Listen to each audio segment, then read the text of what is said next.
Hi and welcome to Vulkan from Zero to Hero. In this section, we are going to dive into 3D world. In this video, we are going to create buffer class.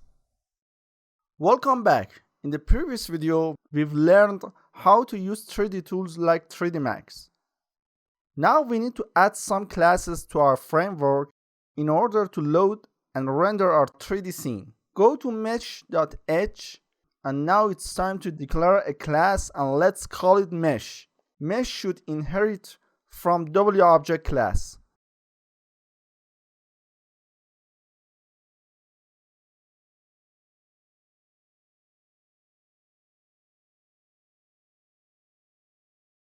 First, add the necessary constructor and destructor for this class.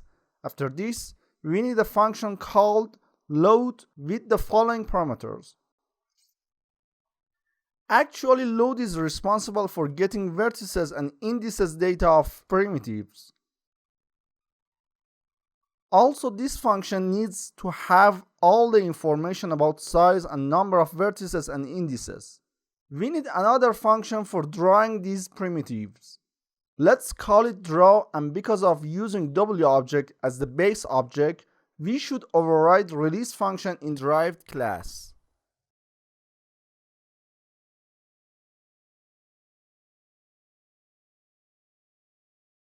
Let's go to the private scope of this class and declare the necessary private members for this class.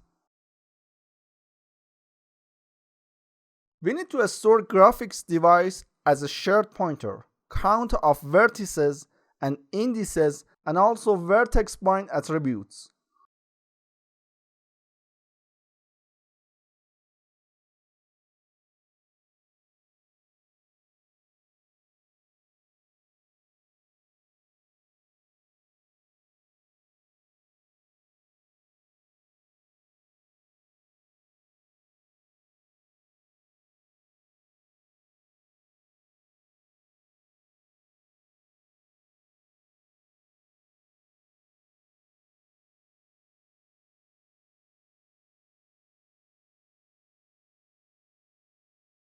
For mesh class, we should define another class called buffer.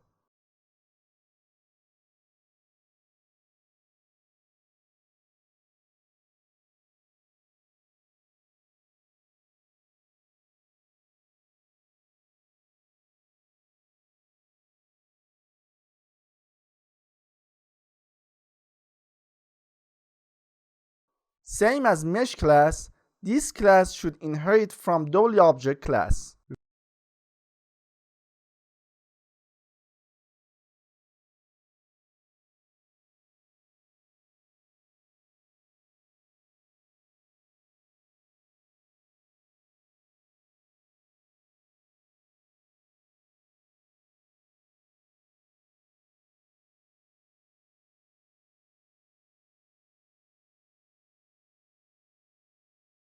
We need the following private members for this class: a shared pointer for storing graphics device,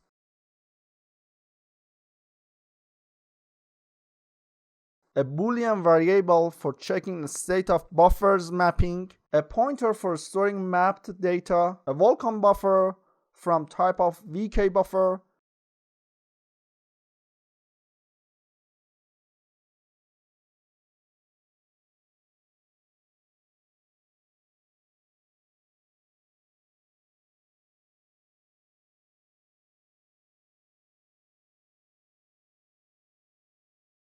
some information for storing memory type of Vulkan, Vulkan usage flags, and descriptor info.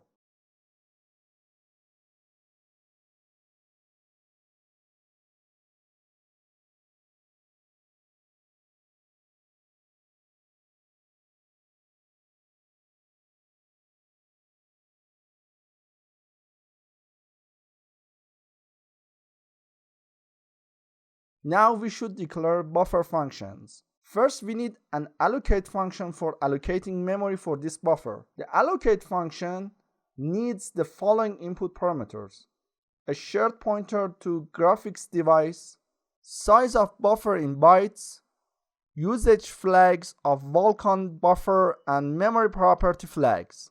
In Vulkan, we have the following memory property flags. Device local is a fast memory which can be accessed only from GPU, but it cannot provide CPU access. This memory is good for resources which are written by CPU at initialization and read by GPU. Host visible, both access to and from CPU is possible, but it is slow, so large data written by CPU and read by GPU shouldn't be here. Device local plus host visible is good for resources that are updated frequently by CPU, read fast by GPU. Host visible, host cached is good for any resources to read or access randomly on CPU.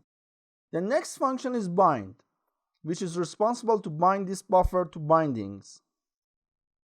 Copy to function is another function which is needed to copy contents of another buffer to this buffer's instance.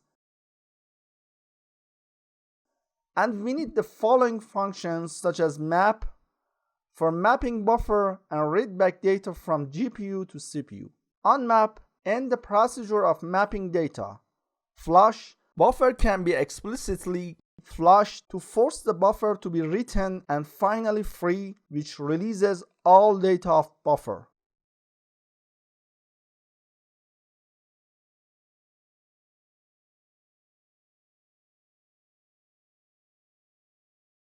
Let's go to the buffer.cpp and implement our functions.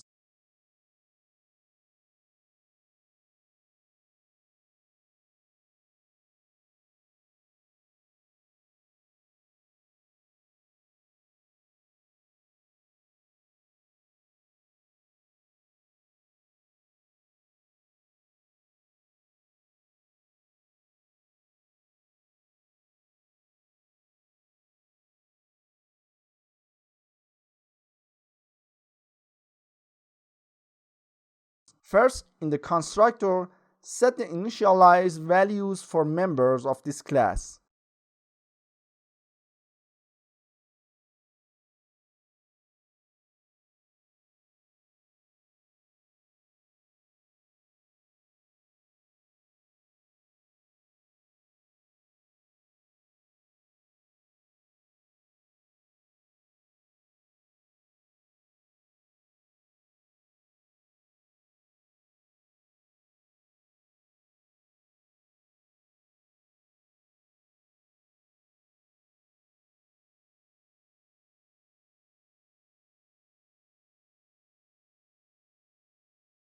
Now in allocate functions, first store inputted parameters in our local variables because we want to create a Vulkan buffer, so we should create Vulkan buffer create infrastructure.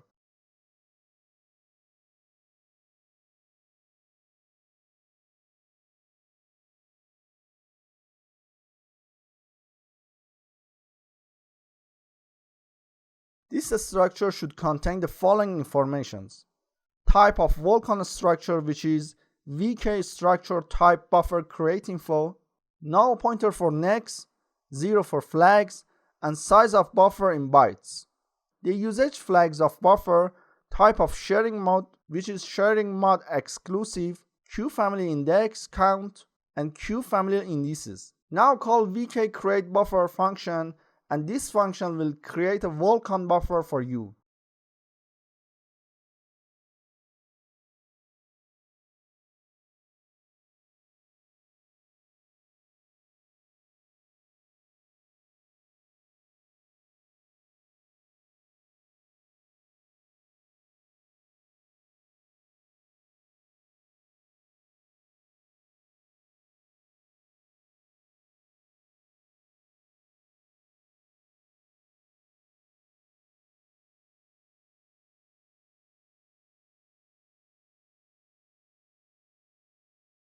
We need to fetch buffer memory requirements, and also we need to get physical device memory properties.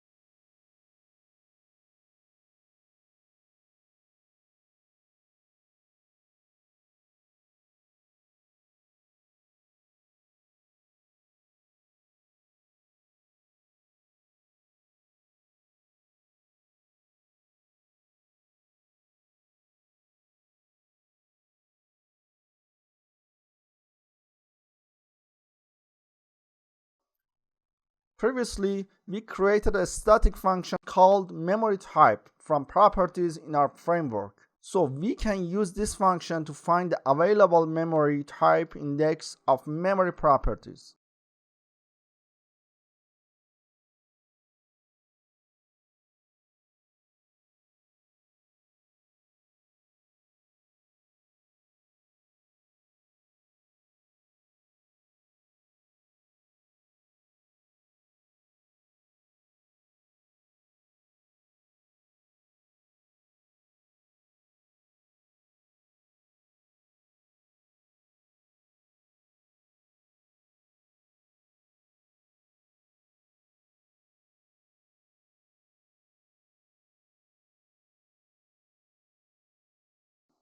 Now that we have memory properties and index of memory type, we can create a memory allocate infrastructure in order to call vk allocate memory.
Before returning from this function, make sure to set buffer descriptor information.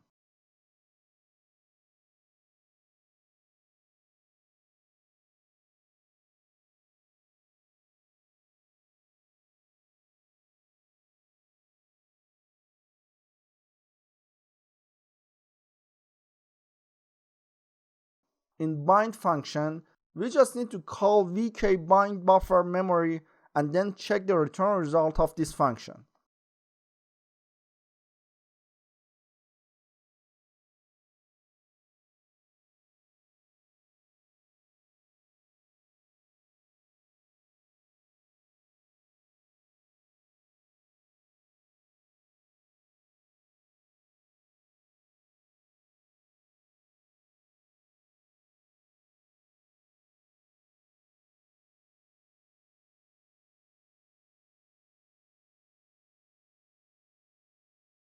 As I said before, copy to function is responsible to copy the contents of another buffer to instance of this buffer. We will do this operation using a command buffer. So first we need to include command buffer header to this C++ file and then create a command buffer object. We are going to use vk buffer copy to set source, destination and size of this copy operation, and then call vk command copy buffer in order to execute the process of copying between buffers.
Make sure to call flush function of command buffer in order to wait for its job to be done. In map function, First, we need to check memory flags. If this buffer is defined as the device local buffer, we cannot access this buffer via CPU. So we should return null pointer as the return result of this function.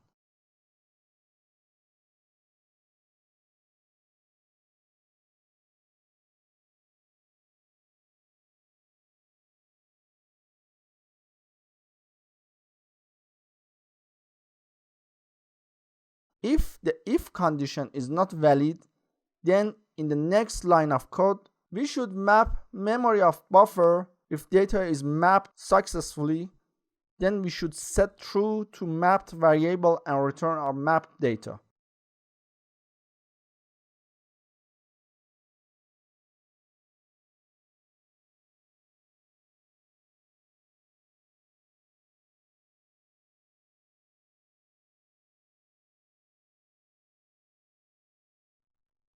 In onMap function, we need to call vk onMap memory function in order to unmap memory of buffer.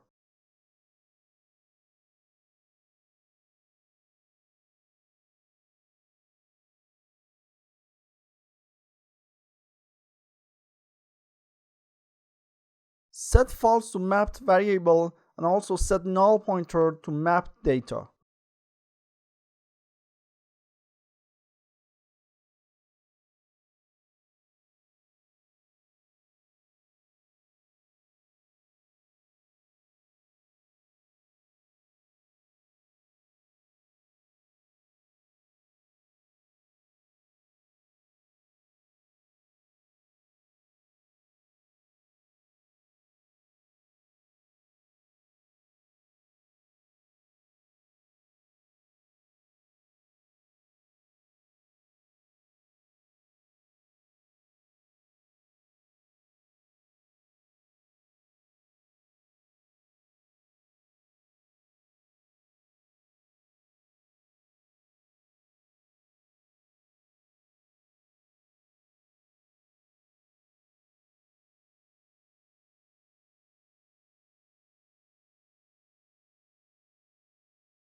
For buffer memory, which is only accessible from CPU, we are allowed to call flush function. We will do this by calling vk-flush mapped memory ranges.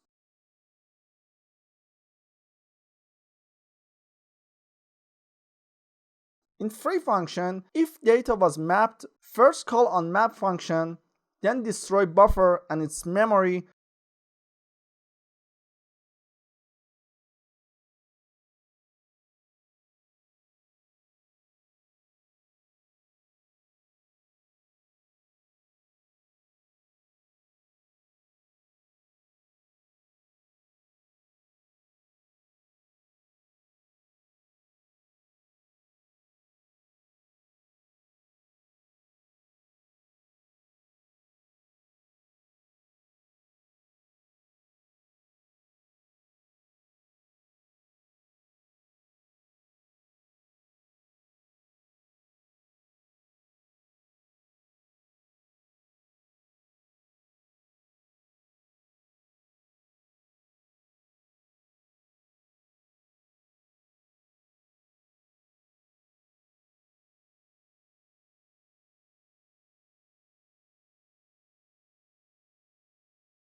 And finally, in release function, this class should release all its resources.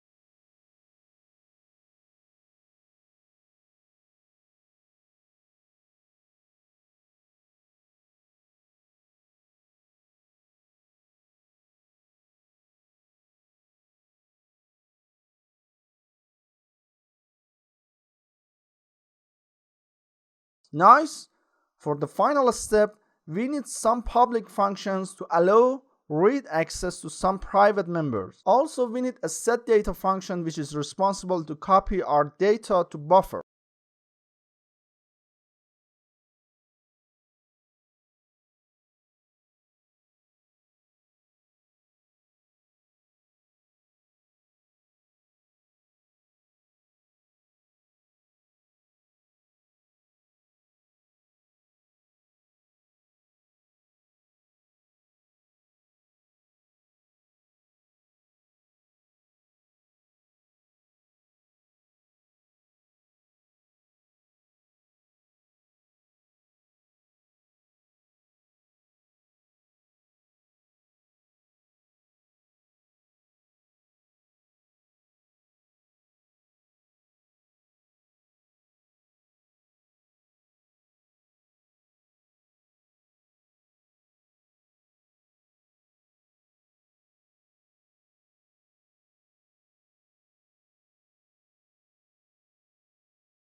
In the next video, we are going to complete our mesh class.